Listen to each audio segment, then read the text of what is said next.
What did we accomplish so far, especially in the second session about a couple of weeks ago? We learned that we, in addition to the greed and increasing thirst of wealth, the temptations in the life where the person behaves unethically, immorally, can create problems to a human being. And of course, we heard a few stories of King Shivaji and Gautam Buddha, how they tackled with their sticky situations. Last time we learned that there are quite a few common values between the animals and human beings. But what differentiates us from the animals is that we have capacity to differentiate in right and wrong, called viveka. That means we have dharma. Dharmo hitesham vishesha, dharmena hinaha pashubhi samana. We also learned that life is full of challenges and life is relatively short. Sarvam kshanikam, sarvam dukkham. We also looked at the lotus, which comes out of the water, exists in water, is nourished by the water. That's exactly where it perishes. But of course, the beautiful lotus that comes out of the water is there because of the seed which is in the bottom. Exactly the same way, Brahman, the infinite, projects itself as the lotus in the form of a human body due to sankalpa and prarabdha. This Brahman, existing in the infinite consciousness, is indeed divine and all-pervading. This very Brahman, functioning in and through its equipment, its individuality known as Jiva, is what we call Atman. Due to our ignorance of our nature, the Jiva is unsteady and over-agitated. Only when Jiva gains the knowledge of his true nature through the teachings of the Guru, the enlightened teacher, who comes in our lives only through divine grace, he is no longer ignorant and returns back to merge once again with the water of consciousness around, just the way the dreamer awakens in the knowledge that it was simply a dream. We also heard the story of Yudhishthira talking with Yaksha. We see the death all around every day. But even then, we tend to forget that we are going to die too. So when Yaksha asked the question of Dharmaraj, Yudhishthira, what is the greatest wonder in the world? He said, day after day, countless people die, yet living wishes to live forever. Oh Lord, what can be the greatest wonder? And I also shared with you many of my professional colleagues who see the death all around in the hospital every day.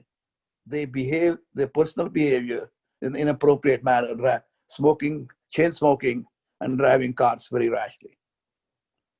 Now, since we mentioned that the death is certain and it can occur anytime, we don't have any time to waste. That's what we learned last time.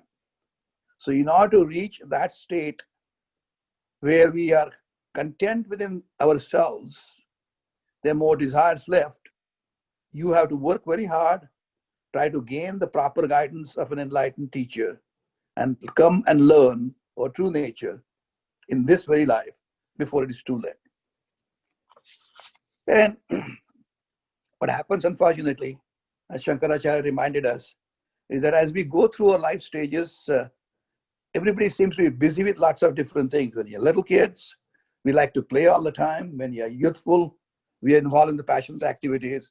And when they get old like me, they tend to get worried and spend time in that. But unfortunately, they never find time or try to find an excuse why they don't find time to the prayers. And we concluded yesterday, last session, by sharing with you the story of a hardworking farmer who worked so hard working on his farm, took care of his family and the guests. But even then, he found 3 times during the day to pray. And that is a good lesson for Narada, who was egotistic and thought he was the greatest devotee. in the world. That's what we concluded last time. Today I plan to share with you only 2 verses, but I hope those are powerful enough, helpful enough for us to improve our attitude. I'll start with Kate Kanta, Kaste Putra, Sansaro Yama Tiva Vichitra, Kasyatvam Kaha, Kuta Ayata, Tatvam Chintaya Tadiya Brata. Shankaracharya really lays down straight. Kate Kanta. He's asking question, who's your wife? Who's your beloved? Kaste Kaha Te Patra Putra. Who's your son? Who are your children? Sansara Ayam Ativa Vichitra. Extremely strange is this samsara. Kahatvam, who are you? Kasyatvam, who do you belong to? Kutaha Tvam Ayata, from where did you come? Brata, oh brother, where did you come from? Instead, what you think is Tat Tvam Tatvam Ich Iha Chintaya. My brother, please think of that ultimate truth right here, right now. That's a simple verse, very powerful one, making us think, look back, and try to find out, who am I? We need to dwell upon the truth of life, and Shankaracharya is asking probing question. We have different titles, we have different degrees, we have different professions, different relationships. But we must learn that our relationships are mere roles that we play in this human existence. Something to remember. Our soul does not have male or female gender. It exists only at the level of the gross body. While playing these roles, let there be love, let there be charity, let there be compassion, and most importantly, let there be service. Let this life, playing the roles, be the main operating spirit, these 4 values, while being the members of the family. Let the relationships of giving and love remain free from the demands of intense attachments, since that can lead to dependence. As long as you involve giving and love and don't demand, then you don't have those abnormal attachments. We should always ask ourselves the question, who am I? And what's the purpose of this human life? Why am I joined and united with the other members of my family? In the course of life, one is naturally preoccupied with thoughts of one's spouse and children. This is because our love and strong attachment, and also because of our duties and responsibilities and the concerns that go along with those relationships. Shankaracharya agrees that there is absolutely such a thing of a family, and that relationships such as husband, wife, son or daughter are absolutely, totally valid. These relationships are far more special, we feel, than being simply the fellow passengers on a train or a ship or on a plane. But addressing such attached individuals whose life centers around them, almost to the total exclusion of everything else, Shankaracharya asks, what is the purpose of this family life? Is the relationship with husband and wife merely meant for pleasure? Shankaracharya reminds us, each one of us who's married, samsari, to reflect back towards the resolutions and the promises we made to each other during our marriage ceremony. If you remember, when we got married, We said dharma, artha, kama, mokshartham, dharmartha, kama, mokshartham, vivaha samskaram karishye. We said that in addition to securing the security through wealth, friends, and the family, and enjoying the pleasures of life with our conscience and norms set by the society in a righteous way, we as equal friends should never forget that our ultimate goal of this marriage indeed is to be liberated while we are still living. The verse reminds us of the discussion that we had a few weeks earlier from Brihadaranyaka Upanishad between the sage Yajnavalkya and his wife Maitreyi, that even the love between the husband and the wife is only for the common bond of divinity that exists in each one. When that divine identity is fully recognized and lived in this mortal world as liberated souls, Jivan Muktas, the questions disappear, delusion vanishes, and both husband and wife, divinity personified in their human form, lead the remaining life as the enlightened and in absolute happiness and contentment. That's exactly what Adi Shankaracharya is reminding everyone, that we must understand our divine identity and come to live as such, as one of the 4 Purusharthas that we undertook when we got married. The next verse, which I'm going to review with you, it really tells us systematically the glory of satsanga. What is the advantage of being in the company of Mahapurusha Saushraya and spending time with the people who have similar minded and also want to uplift themselves to that stage of understanding and getting the knowledge. Shankaracharya says, Satsangatve Nitsangatvam, Nitsangatve Nirmohatvam, Nirmohatve Nishchalatatvam, Nishchalatatve Jivan Mukti. In this verse, Shankaracharya spells out the simple ladder of progress for human beings to realize their divine identity. Each human being should avail of this unique human birth and seek the spiritual enlightenment. I'll make a quick translation first and then go step by step.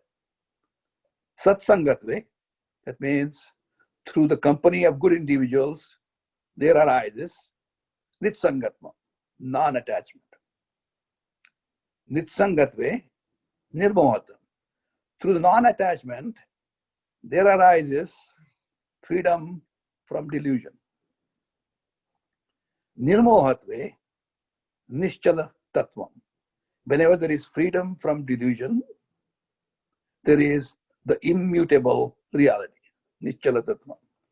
And Nischala Tattve, Jivan Mukti.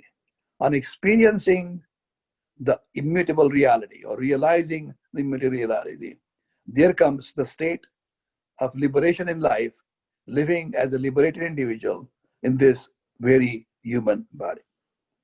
Let's take one statement at a time. Again, Sanskrit I love. So, Satam Sangha iti Sat Sangha. There is company of wise, of good people. It's Satsanga. Shankaracharya, in this text, a short text, emphasizes this point 3 times. This is the first time. Our mind requires a conducive environment to gain self-knowledge, knowledge of our true identity. Much the same way, a little plant needs to grow. Plants, of course, need right fertilizer, water, sunlight, and of course, protection from animals before they're fully grown, become self-sufficient, and able to provide for us flowers, fruits, and shade. Similarly, our human minds have to be taught and trained to follow certain values and priorities so that we get proper perception of life. We learn the need to worship Govinda, God by any name, and not to throw away, squander away our life in the materialistic pursuits, but instead, every pursuit that we undertake should become the means for reaching moksha through the knowledge of the ultimate truth, Brahman, moksha. We learn to speak truth and follow dharma. That's what Taittiriya Upanishad teaches us. Satyam vada dharmam char. We do understand the importance of these values, but as human beings, we encounter many challenges so that we can put this understanding into practice.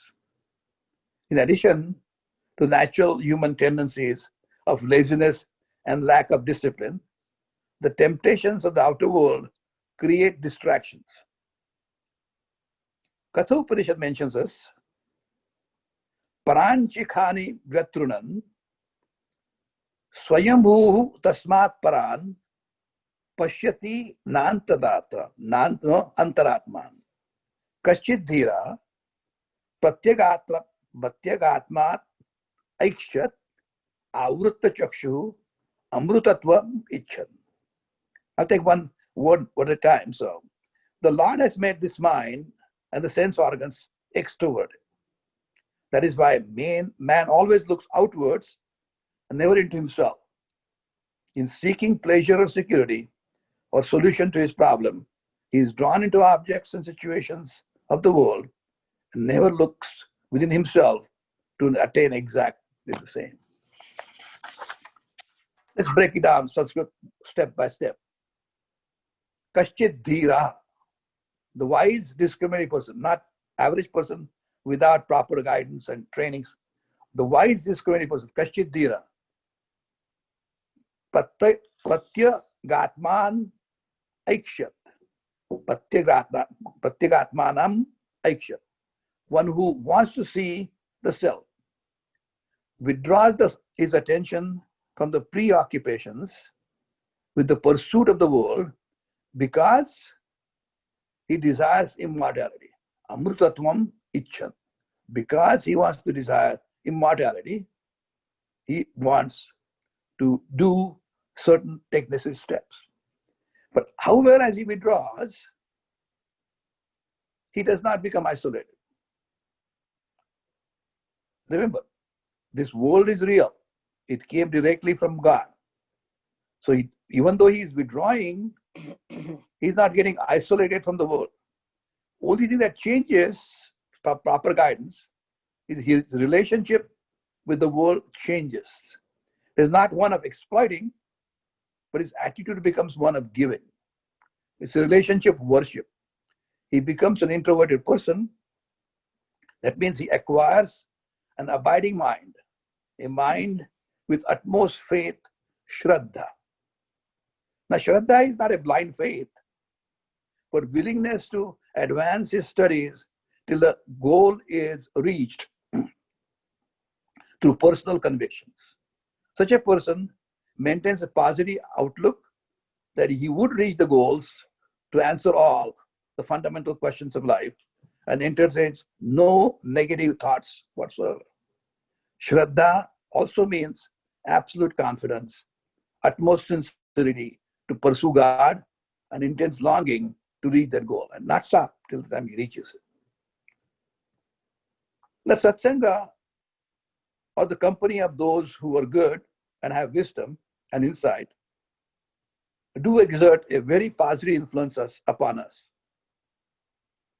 But we need to have an inspiring atmosphere in order to maintain enthusiasm in a very conducive, inspiring, and positive manner, such as an ashram, gurukulam, a spiritually vibrant temple, or even a quiet place of worship at home.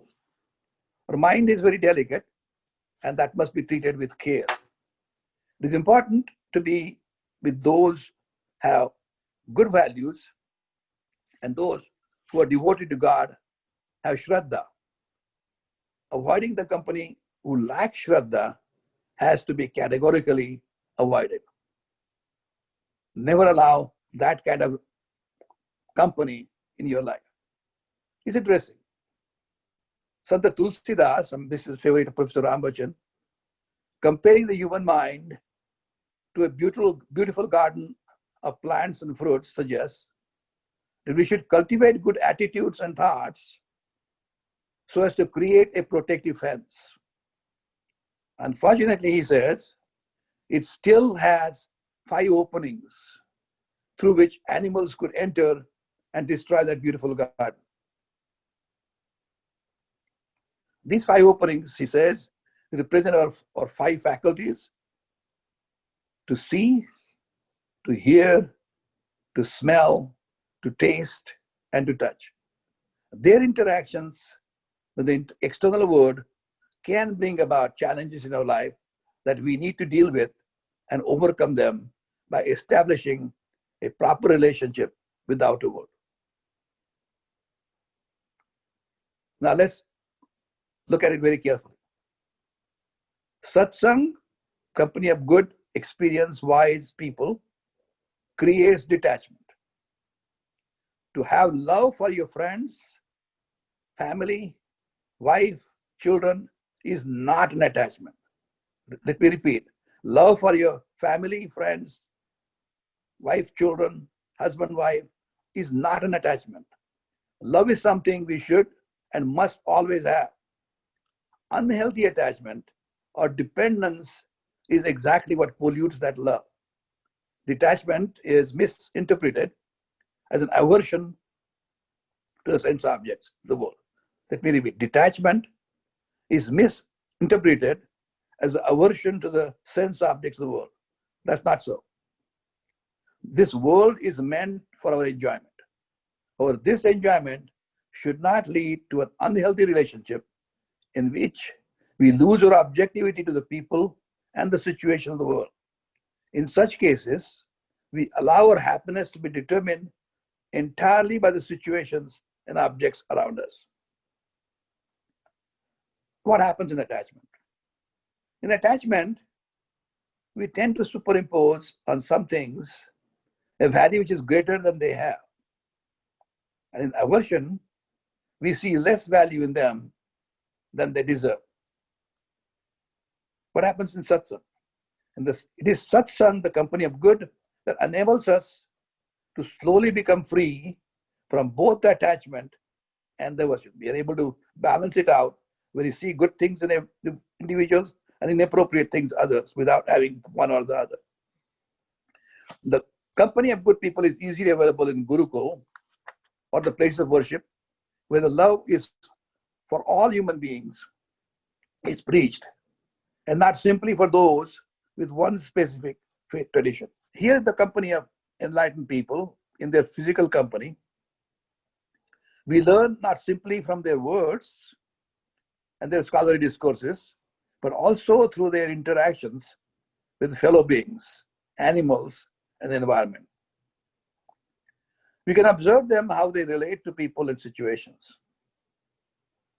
We can see that they are able to maintain their composure in the various situations and how they're able to remain free from reactions. I've also observed the behavior of many devotees, including myself, who have participated in such satsangs, gradually improving their interactions as well in their lives. These devotees gradually develop the capacity to withdraw from the sensuous fields, which they learn that these lead to pleasures only for a limited period of time, but almost invariably lead to pain and suffering for the long haul. Thus, by keeping good company and listening to and participating, stimulating philosophical discussions, we can become a better human being. It's very important to choose your social company carefully. Everything starts by keeping the right company. Frequent visits to a local bar, one turns into an alcoholic, and regular visits to a smoking lounge turns one into a chronic lifetime smoker. Let's take each statement in this beautiful verse step by step. Shankaracharya satsangatve nitsangatvam. Sangha means company or attachment. Nitsangatva means detachment or non-attachment. So satsanga, the company of good, creates the freedom from unhealthy attachment. When there's attachment of good, there's naturally a detachment from bad. Thus, when we keep the company of good, we slowly grow out of the bad. We always hear in the discourses, we should give up attachment. But then what is attachment? Attachment is dependence upon the world. Very often, giving up attachment mistakenly means giving up contact with the family or running away from the world. But the dependence on them have to be given up. Dependence on them have to be given up. To have love for your family and friends, as I mentioned earlier, is not an attachment.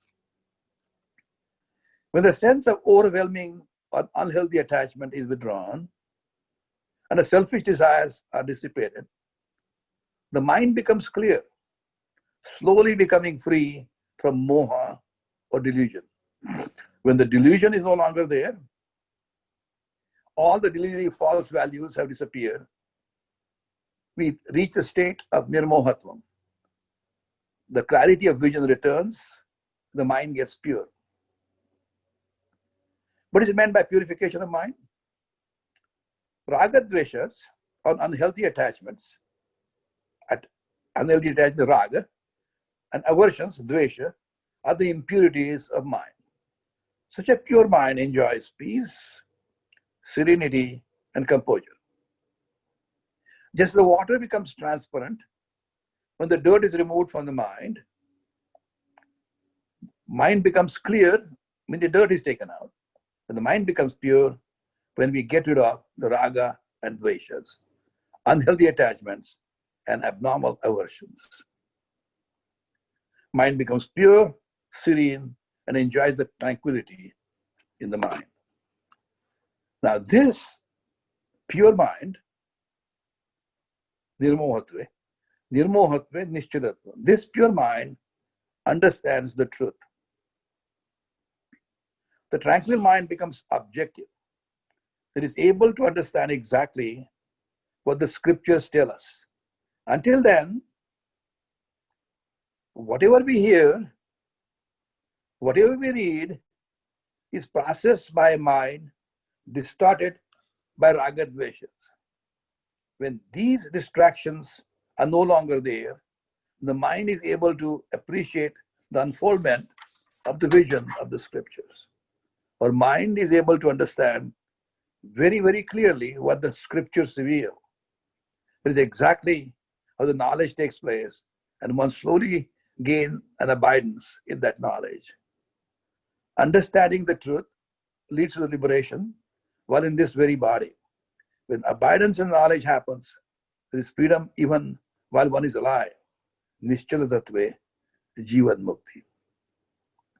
Just opposite this inspiring upward mobile ladder towards liberation of human beings, we can refer down to a downward spiral detail in the 62nd and 63rd verse of the second chapter of Gita.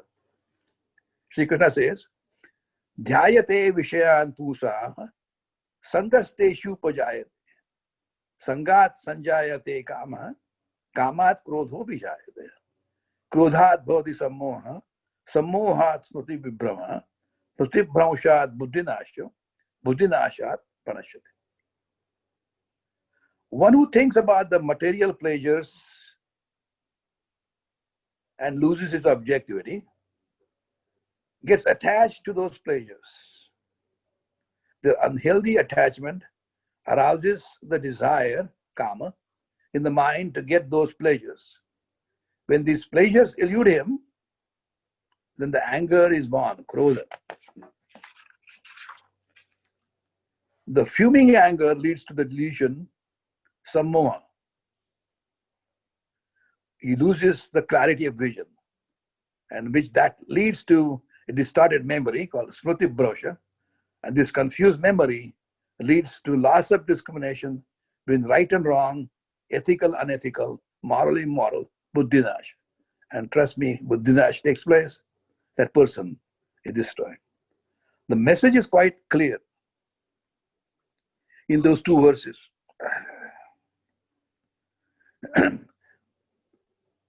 We have to be in the company of good people.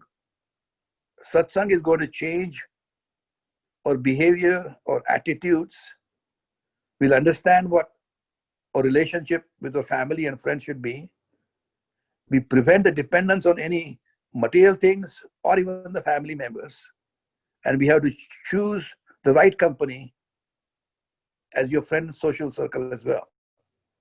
And spend time in the company of only good people, preferably with Maha Purusha Sahasra. And so, as we learned in these two verses, this satsanga, the company of the wise, or company of good individual, ultimately will lead us to Jivan Mukti. I'm going to stop here. There are two powerful, heavy verses from Bhaja Govindam. Shashi? Yes, Prasanna. Yeah, very good. You talked about the sense of attachment, and as the sense of attachment diminishes, the false values we place on objects slowly go away. Mm-hmm. I'm reminded of a story adapted from Swami Dayananda Saraswati. I had a very good friend, Bruce.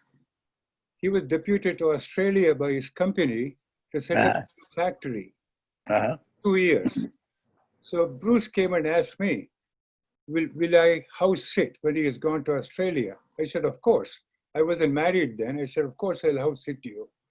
So I moved into his house and get up in the morning, have my cup of coffee, go to the garage, get in the car, go to the university, come back in the evening and enjoy the beautiful house that he had. About a year and a half later, I got a phone call from Bruce. He said, you know, they have given me a big promotion in Australia. I'm now in charge of the entire area. They also gave me a big pay raise. Besides, I met a wonderful girl. We're going to get married, so we are not coming back. I've talked to my attorney to deed the house to you. You have been so good in taking care of the house. I don't have anybody else, so you may as well have the house. I was very happy. So the next morning, I got up as usual and did my morning prayers and chores, got into the car, went to the university. About 5 minutes of my driving, I stopped on the side and said, I wonder if I close the garage door.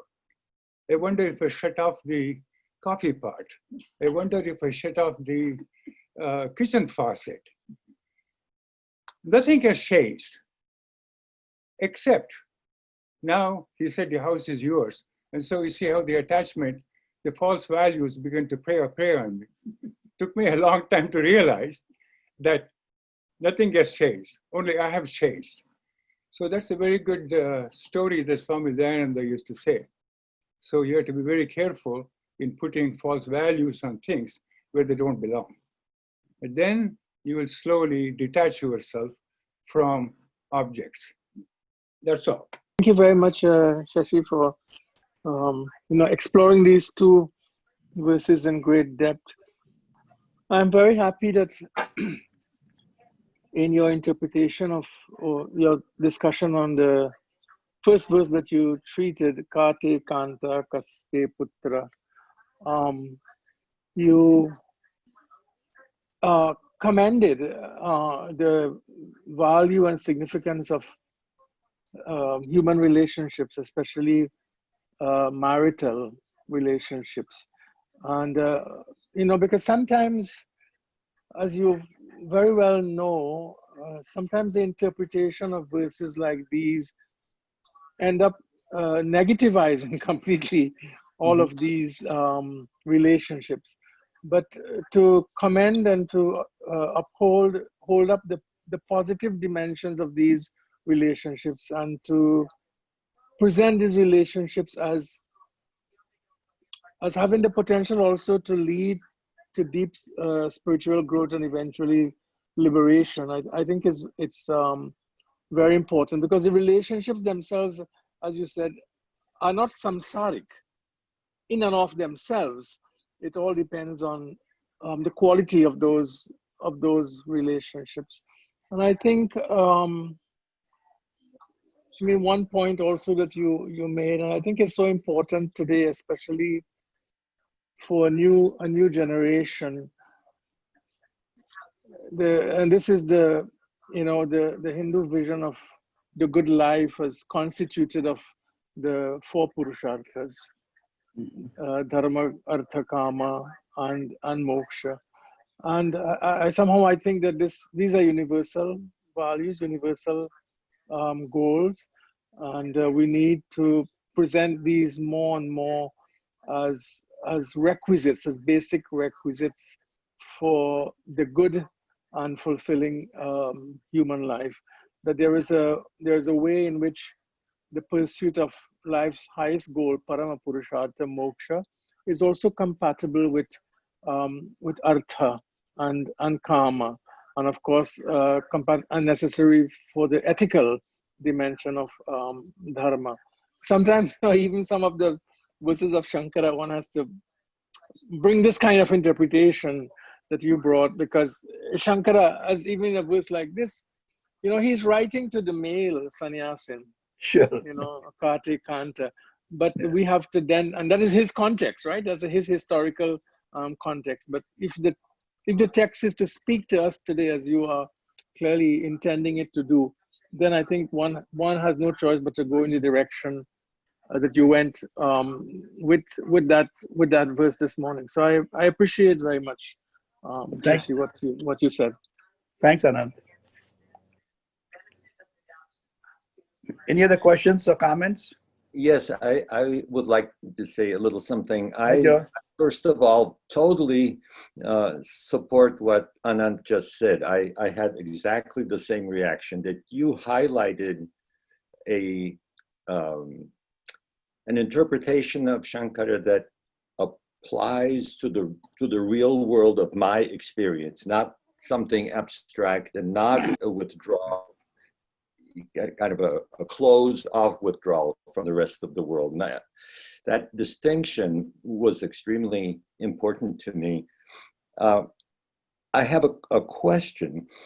I think I heard you say that every action that we take, we should take with the intention of moving towards self-realization, if you want to use that expression, of moving towards moksha.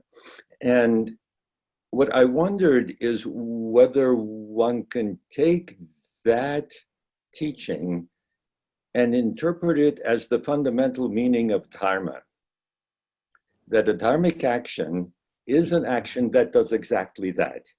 It's an action that engages you with the world, but that the ultimate goal is one of spiritual advancement for yourself and for others.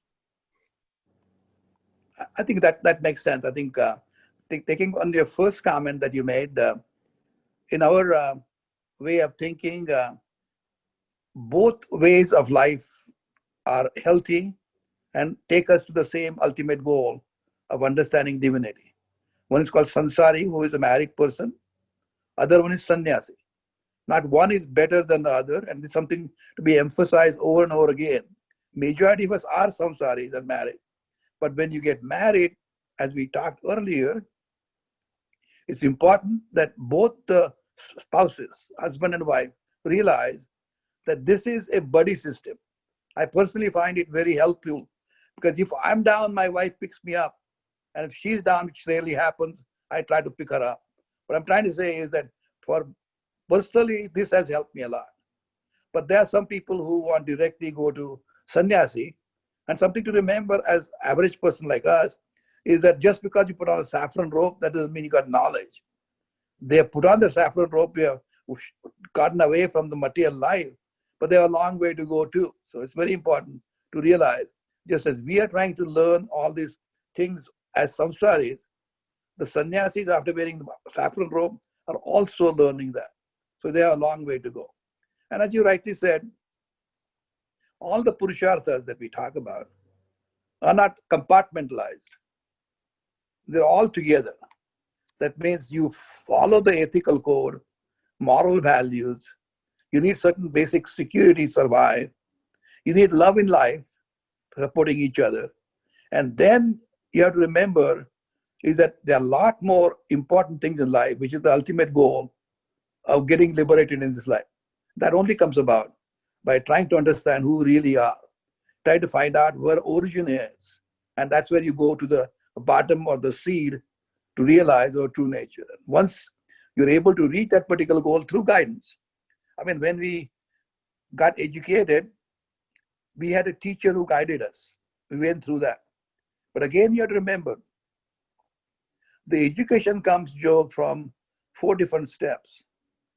The teacher teaches only 1/4 of it. 1/4 comes through your knowledge, wisdom, reflecting, using references, meditation. 1/4 you learn from your colleagues. That's why it's important to have to go to a completed school where people are just as bright, just as inquisitive, just as interested. And the remaining 1/4 comes through your life experiences. So knowledge comes from the teachers, yes, but just 1/4 of it.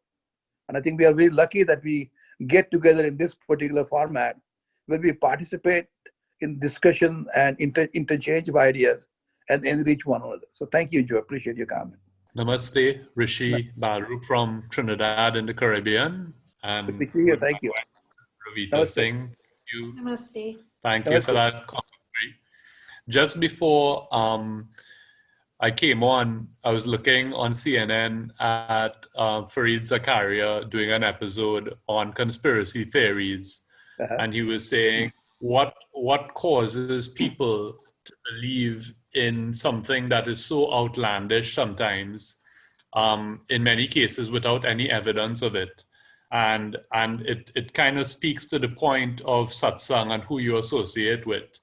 Sometimes you're willing to believe something, even if it's outrageous, because the people around you are also promoting that theory. And that's why it's so important to associate with the right people who have certain ideas that can enlighten you and build you up, rather than take you down a particular path, a particular rabbit hole where you start believing in things that may be very strange and unusual. That's my comment. I think it's a good observations and an absolutely correct way of putting it. And that's why it's so important that you have to be careful as to the friends that you choose, the company that you seek. So as I emphasized during our discussion, even your social company just is equally important. Not simply when you come to the temple or a place of worship, but also the social company is equally important. So I'm glad you mentioned that. It's very, very important. I think we won't talk about who you're talking about, but nonetheless, we can just guess. Thank you. Namaste, Rishi.